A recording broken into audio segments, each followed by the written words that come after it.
Bonjour à tous et bienvenue. Voici les grandes lignes de cette édition. Le parti d'Oumar Mariko a fait des propositions de sortie de crise. Le parti Sadi est d'accord avec le dialogue, mais sans le MNLA qui ne se considère pas comme malien. C'était au cours d'une conférence de presse au CICB.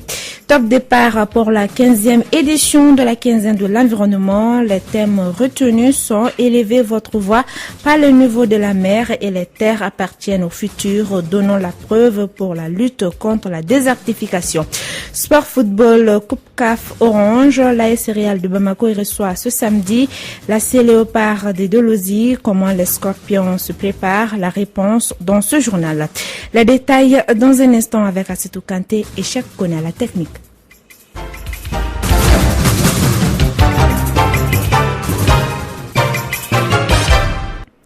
Proposition des sorties de crise face à la crise politico-sécuritaire que traverse le Mali. Le parti Sadi a décidé d'ajouter sa pierre à l'édifice. Il a organisé hier une conférence de presse au Centre international de conférences de Bamako. La conférence était animée par Dr Omar Mariko et d'autres cadres du parti. Kassim Traoré. Selon les responsables du parti Sadi, la récente crise de Kidal a permis au Mali de voir 4 grandes réalités. Noum Keïta, secrétaire à la communication de Sadi. 1. La dure réalité de notre armée et de nos services de renseignement. 2. Les véritables desseins de la communauté internationale à travers Serval et la MINUSMA. 3. Le caractère terroriste du MNLA. 4. Des pays voisins continuent d'être les bases arrières des rebelles terroristes. L'enjeu de la crise dans les septentrions maliennes s'appelle les ressources du sous-sol. Riche de pétrole, de gaz, d'or, de diamants, d'uranium et d'eau douce en quantité considérable sous le sable, la base aérienne de Thessalite est un atout supplémentaire. Le MNLA et consorts ne sont que des éléments de stratégie. La proposition de sortie de crise du parti Sadi s'articule autour de 7 axes majeurs. La mobilisation populaire. Réduire de 20% les chapitres fonctionnement et matériel, le chapitre cabinet. Réduire les achats de véhicules. Présidence de la République, réduire de 50% la caisse noire, et réduire les voyages, et réduire de 50% la caisse noire du Premier ministre. Le gouvernement, réduire sa taille à 17 membres. La recherche de financement pour affronter les urgences, la mobilisation populaire ont été évoquées. La relecture du code minier et la révision des contrats miniers. Jusqu'à présent, la taxe sur les boissons est maintenue. À quoi sert-elle? Elle peut alimenter le budget de la défense et de la sécurité. Renforcement de la taxation des réseaux de téléphonie mobile. Si les mesures citées s'avéraient insuffisantes, il faut envisager une souscription nationale volontaire de soutien à l'armée nationale. Le parti Sadi souhaite également la revue de la carte diplomatique du Mali afin de mettre des chargés d'affaires en lieu et place de la diplomatie classique qui a montré ses limites. Le parti Sadi est d'accord avec le dialogue, mais sans le MNLA qui ne se considère pas comme malien. Omar Mariko nous parle de la situation des militaires maliens à Aguelok, des propos recueillis par Kassim Traoré. Et hier soir seulement, personnellement, j'étais au téléphone quand je reçois un coup d'appel de Aguelok, des militaires maliens qui sont à Aguelok. De ce qu'ils ont entendu, et ce que j'ai entendu plutôt, la situation est extrêmement pénible pour eux. Ils sont dans le camp de la MINUSMA. Et c'est là depuis le 21 mai, où ils sont dans des conditions difficiles. Ils ont été désarmés, les armes remises à la MINUSMA, ce qui fait partie des conditions d'entrée dans les camps de la MINUSMA. Et ils ont des problèmes de nourriture, les mêmes problèmes qu'on évoque tout le temps. Manque de nourriture, manque d'eau, manque d'armes, de munitions, etc. Donc la situation nous interpelle au plus profond. Et donc le dialogue pour nous est possible avec le Haut Conseil de l'Azawad, il est possible avec le mouvement arabe de l'Azawad qui a signé les accords de Ouaga. Pourquoi? C'est pas parce que nous sommes d'accord avec les accords de Ouaga. Je fais cette précision parce que le mouvement arabe de l'Azawad qui a signé les accords de Ouaga, c'est dit malien parce qu'il y a un autre mouvement arabe de l'Azawad qui est avec le MNLA. Donc je crois que la compréhension, le dialogue doit nous pousser à aller à comprendre, à faire des enquêtes, à comprendre ces mouvements dans leur fonctionnement, dans leur sociologie. Et en bref, le lieutenant Mohamed Ouattara et quelques sous-officiers, dont un certain sergent-chef Silla, ont été arrêtés dans la nuit de mercredi à hier jeudi par les forces spéciales maliennes. Ils sont accusés de déstabilisation des institutions de la République et d'atteinte à la sûreté de l'État. Ces personnes font partie d'un groupe de militaires qui complotaient pour renverser les institutions de la République, nous a-t-on dit. Une enquête judiciaire est ouverte depuis hier jeudi par la police police judiciaire spéciale pour mettre la main sur les autres membres de la conspiration. Direction Ségou, le coup d'envoi de la quinzaine de l'environnement a été donné hier à Ségou. Les thèmes retenus sont élever votre voix par le niveau de la mer et les terres appartiennent au futur, donnant la preuve par la lutte contre la désertification. Retrouvons à Ségou notre envoyé spécial Kani Keita. Les questions d'éducation et d'information en regard des défis liés à l'environnement et au changement climatique ont une portée mondiale, nationale et locale. Comme à la coutume, cette 15e édition de la quinzaine de l'environnement a regroupé toutes les parties prenantes engagées à préserver l'environnement. Abdoulaye Maïga, ministre de l'Environnement, de l'eau et de l'assainissement. Nous venons à Ségou pour parler du Mali. Le Mali victime des changements climatiques, le Mali qui essaie de se remettre en question par la voie des réponses apportées au moyen d'un certain nombre d'instruments, comme la loi d'orientation agricole, comme la politique nationale des changements climatiques, comme le Fonds climat, Mali, comme la stratégie nationale de développement durable, et comme la stratégie nationale pour une économie verte et résiliente. Alors oui, nous venons à Ségou pour donner une orientation forte en ce que doit être la nouvelle approche du département. Et c'est eux qui habitent désormais sous le même toit l'environnement, l'eau et l'assainissement. La cérémonie d'ouverture était présidée par le Premier ministre Moussa Mara. Dans son intervention, il dira que cette délocalisation correspond à un vœu de nos régions qui ont également un besoin urgent d'information et de sensibilisation sur les questions d'environnement, de préservation de la nature et des ressources naturelles. À l'heure de la décentralisation, c'est bien normal d'agir à l'intérieur du pays, d'être à l'intérieur du pays et de donner à tous les Maliens de l'intérieur que partout c'est le Mali.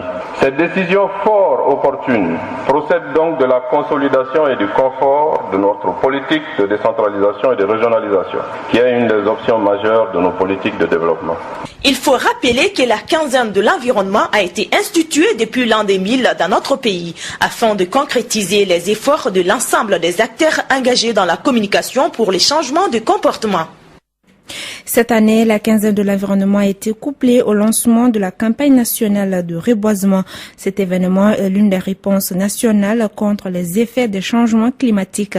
L'objectif fixé cette année est 107 000 hectares à planter, aussi bien dans les forêts classées que dans les domaines protégés. Kani Keita pour les détails.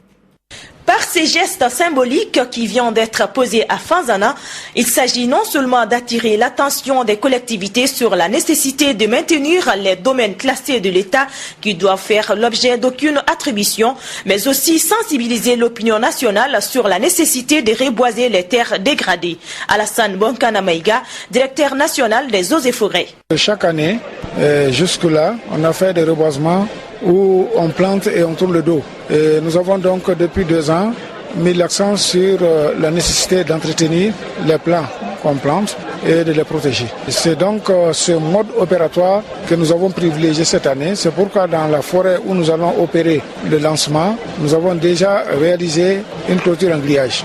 Clôture en grillage à l'intérieur de laquelle les plants vont être plantés. Nous avons également pris des dispositions pour assurer l'arrosage, puisque l'hivernage n'est pas totalement installé.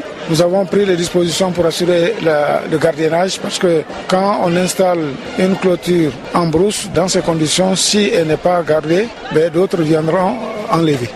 Quant au gouverneur de la région de Ségou, il a invité la population à prendre soin de ces arbres car il ne s'agit pas seulement de planter, mais aussi de sécuriser. Tcherno Boubacar Sissé.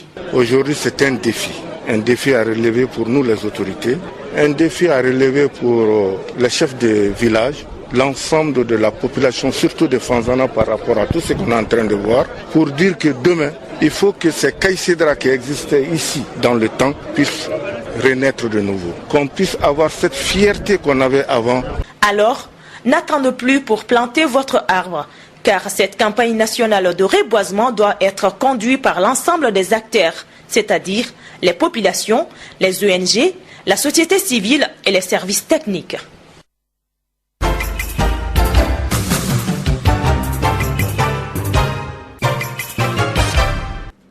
Sur un autre sujet, suite à l'introduction illégale d'un produit commercial selon l'autorité malienne de régulation des télécommunications TIC et Poste, la société Orange Mali est sanctionnée de payer plus d'une dizaine de milliards de francs CFA. Cette information a été donnée par le directeur de l'autorité malienne de régulation des télécommunications TIC et Poste au cours d'une conférence de presse en début de semaine. Face à la situation, le syndicat des travailleurs d'Orange Mali est très remonté, a fait une déclaration ce matin à la presse devant le siège de la direction générale de la dite société. Déclaration lue par Madame Koulibaly Kouroutoumkone, secrétaire générale des syndicats des travailleurs d'Orange Mali.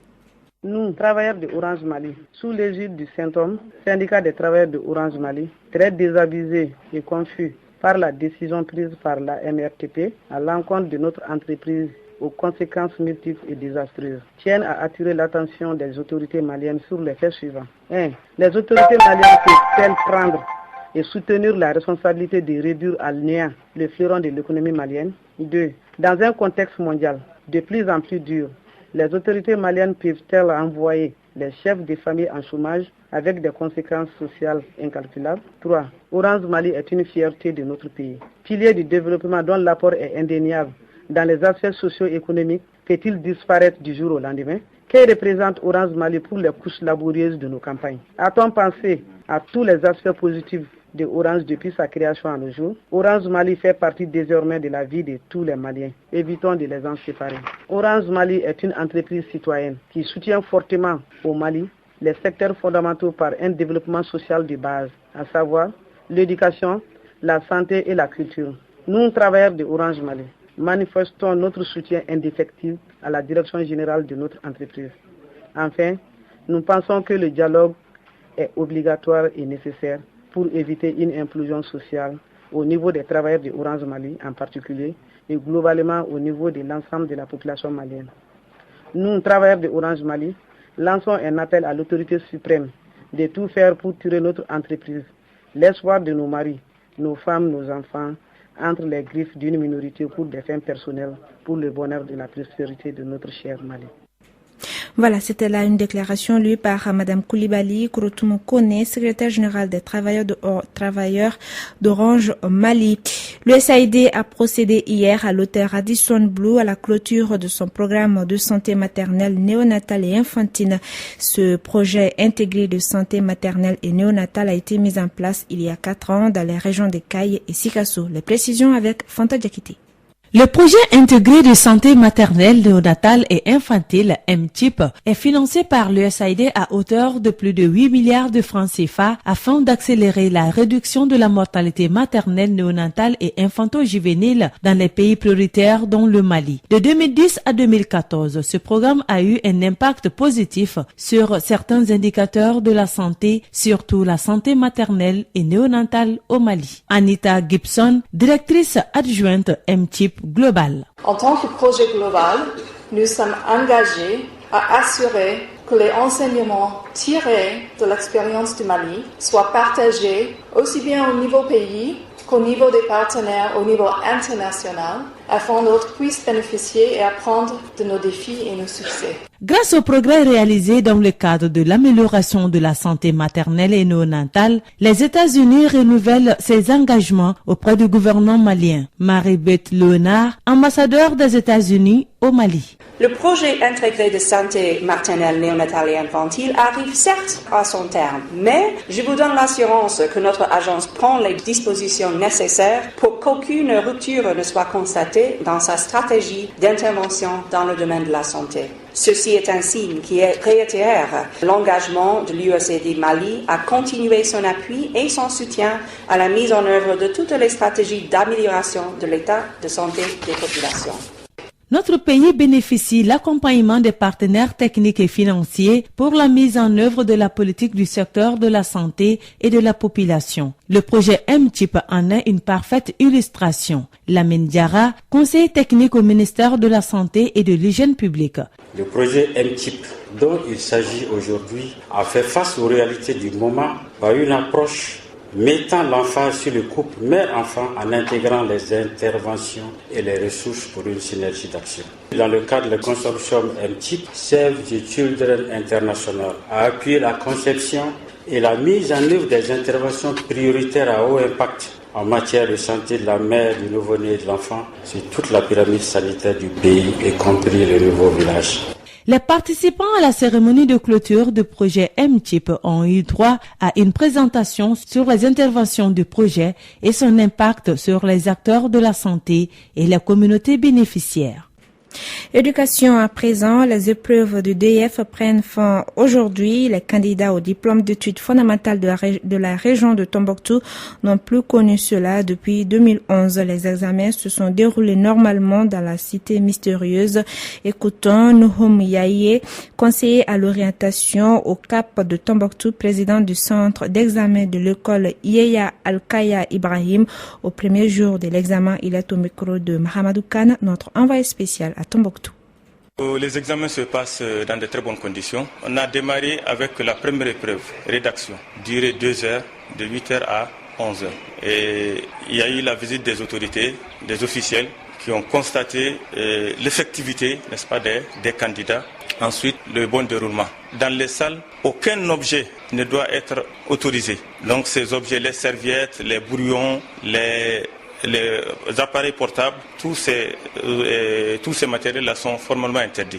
Donc c'est des consignes qui ont été données et ces consignes ont été respectées. Donc les surveillants ont veillé à ce que toutes les instructions soient respectées. Donc vous avez dû constater peut-être dans les salles que tous les matériels non autorisés ont été déposés à la porte. Je peux dire que c'est le premier DEF qui a été organisé en même temps que tous les autres élèves du Mali. Parce que l'année dernière, on avait assisté à une session spéciale qui a eu lieu au mois d'octobre, pendant que les autres élèves du pays ont composé en juin, comme d'habitude. Donc cette année, quand même, nous nous réjouissons que ces examens se fassent en même temps et que tous les élèves du pays, n'est-ce pas, soient concernés. Sport football, compétition africaine des clubs pour le compte de la 3e journée des phases de poule.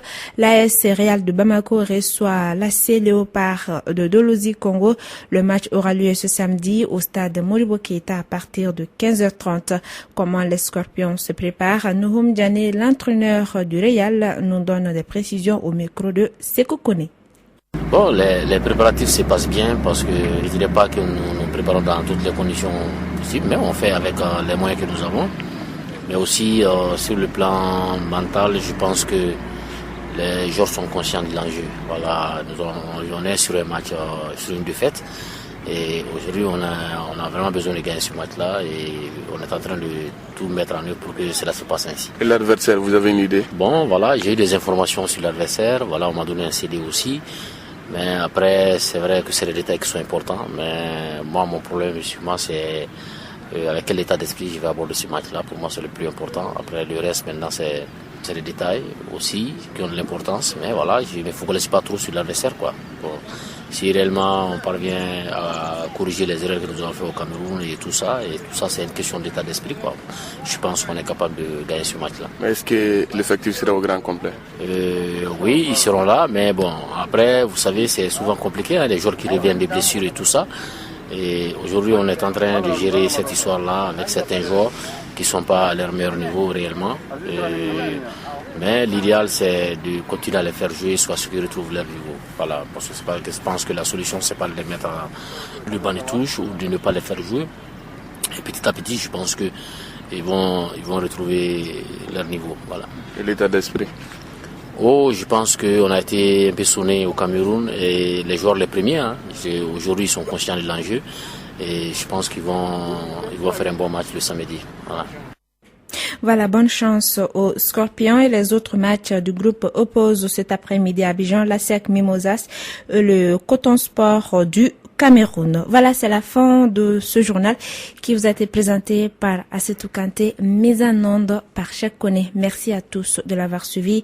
Vous pouvez réécouter ce journal sur notre site www.info-mali.com et recevez nos informations en vous abonnant à notre compte Twitter à twitter.com/infomali.